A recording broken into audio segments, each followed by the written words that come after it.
Transparency is a key priority for me, and I think there are a number of things that we need to do and a number of things that I'm committed to do in my administration.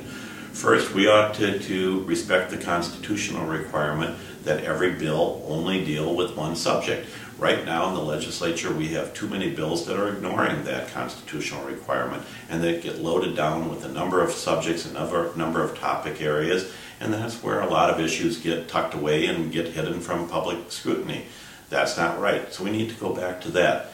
Secondly, I do think that we need to use technology. We ought to put on the website programs, how much we're spending on them, and what are the benchmarks, what are the measures by which we're going to hold those programs accountable, and how are we doing against those benchmarks.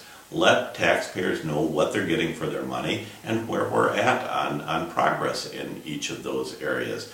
I think we also need some political reform. One of the things I've advocated is I think we need much more transparency in who is funding campaigns. Not wait for the occasional public reports that come out only sporadically in a campaign, but I think we ought to have a requirement that before a candidate can spend a contribution, he or she ought to post it to a website so that everybody can see who's funding these campaigns.